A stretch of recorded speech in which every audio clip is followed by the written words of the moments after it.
오늘 할 이야기는 여러분이 이직을 하거나 취업을 하거나 했을 때 회사에 어떤 것들을 좀 봐야 하나? 이런 부분에 대해서 이야기를 시작해 보려고 합니다. 저 같은 경우에는 연봉 테이블, 연봉 정보를 고려를 했고, 그리고 내가 함께 일하는 사람이 어떤 사람인, 그 사람의 어떤 경력과 그 사람의 연차와 그 사람의 실력이 되게 중요했고, 그리고 세 번째는 그래서 내가 그 회사에 가서 정확히 어떤 일을 하는지, 예를 들면은 개발자도 뭐 프론트엔드가 있고 백엔드가 있고 아니면 인프라 데브옵스가 있고 뭐 시스템 엔지니어가 있고 되게 다양한 직군이 있는데, 이게 자기가 생각하는 뭐 백엔드 개발자가 개발하는 것도 있지만 백엔드를 하면서 뭐 데브옵스도 해야 되는 상황이 생길 수도 있는데, 그런 상황들을 인지하지 못하고 들어가는 경우 당황할 수 있다. 그래서 내가 이 회사에 들어가서 어떤 일들을 하는지 그거에 대한 명확한 롤을 파악하는 게 중요하고, 그리고 그 외에 뭐 회사에 대한 복지라든지 아니면 그 유연 근무제, 그 플렉시블한 어떤 근무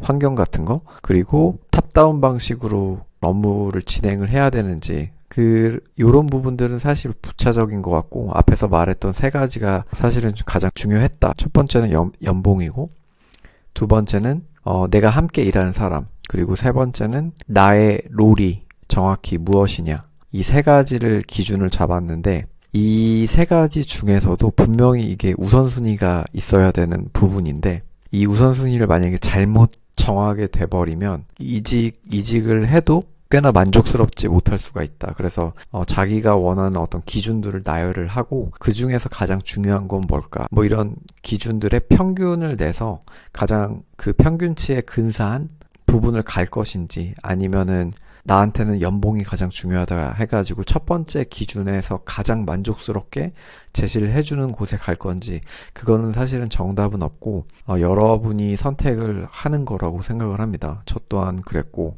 지금에서야 선택을 했지만 어찌됐든 그 당시에는 굉장히 이런 프로세스? 결정을 해야 되는 상황에서 좀 되게 혼란스러웠던 부분이 많았고, 아무래도 조금 그 합리적으로 생각을 해보면 연봉이 물론 중요하긴 하지만 어느 적정 수준 이상의 연봉을 받는다?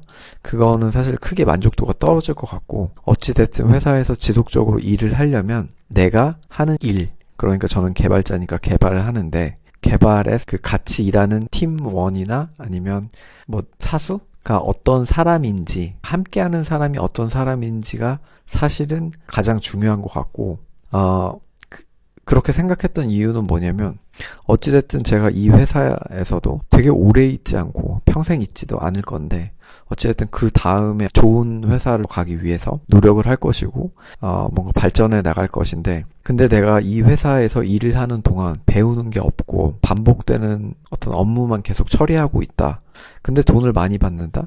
그러면 처음에는 당장 좋을 수 있지만 이게 결국에는 연차가 쌓여가는 거고, 돈을 많이 받지만 그만큼 어려운 문제들이 부닥쳤을 때 그 문제를 해결해내지 못한다면 회사 입장에서 이 사람을 계속 같이 갈 이유가 전혀 없죠. 왜냐면 그 업무는 굉장히 단순한 업무니까 뭐 인턴이나 아니면 1년차, 2년차 신입 이런 사람들 뽑아서 그냥 시키면 되거든요. 그러니까는 돈을 보고 회사를 선택하는 거는 일단은 아닌 것 같고, 보통 그 주니어 레벨의 연차가 되면 사실 가장 중요한 거는 진짜 나랑 같이 함께하는 사람이 어떤 사람이냐. 자기가 만약에 연차가 한 미들 정도가 돼서 밑에 친구들을 좀 끌어줘야 된다. 그러면 어찌됐든 자기가 모르는 부분을 가르쳐 주면서 더 많이 배울 수도 있는 거고, 자기가 정말 배우는 그 주니어의 레벨이면 시니어들, 그런 사람들이 어떤 사람이고, 그리고 그 사람이 짠 코드를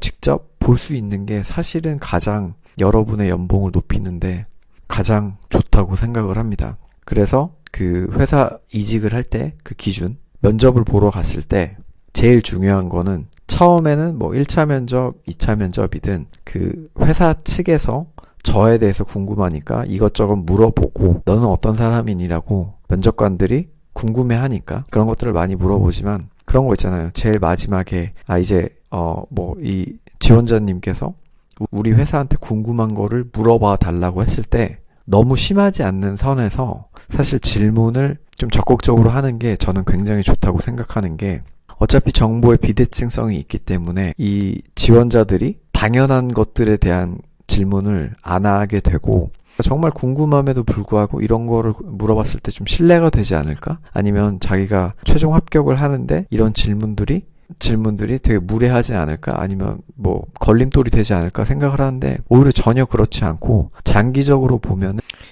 이 회사에서 필요한 포지션과 내가 들어갔을 때 어떤 일을 해낼 것이냐, 이거를 그 면접 자리에서 서로 간에 이야기를 반드시 해야지 회사에 들어와서도 이 사람이 그 일을 굉장히 열심히 잘할 수 있고, 만약에 그 정보의 비대칭성이 굉장히 커가지고 회사는 이 지원자가 너무 마음에 들지만 지원자는 회사에 대해서 잘 모르는 상황에서 들어왔는데, 내가 생각한 업무도 아니고 환경도 아니고 분위기도 아니고 뭐 프로세스도 내가 생각한 거랑 전혀 다르고 바꾸려고 하려고 해도 할 수도 없고, 그렇게 되면 당연히 그 지원자는 오래 있지 않고 당장 떠나려고 생각을 하게 되고, 그거는 회사 입장에서 인사팀이나 아니면은 그 채용하는 이런 쪽에서 당연히 그거는 그만큼의 그 비용적으로 손해가 되는 부분이라서 결국에는 좋지 않다. 그래서 가급적이면 면접 자리에서 좀 적극적으로 그 회사에 대해서 물어봐라. 그리고 그렇게 물어보려면 역시나 아무 회사나 지원해서 면접을 가는 게 아니라 내가 정말 관심 있는 분야, 내가 정말 해보고 싶은 어떤 서비스, 그런 거에 맞춰서 지원을 하고, 그리고 시간을 좀 여유를 두고 면접을 봐라. 저는 이렇게 생각을 합니다. 오늘은 여기까지고, 이 이야기가 도움이 되었다면 이쪽에는 구독, 이쪽에는 최근 업로드된 영상이 있습니다. 구독과 좋아요 한 번씩 눌러주시기 바라겠습니다.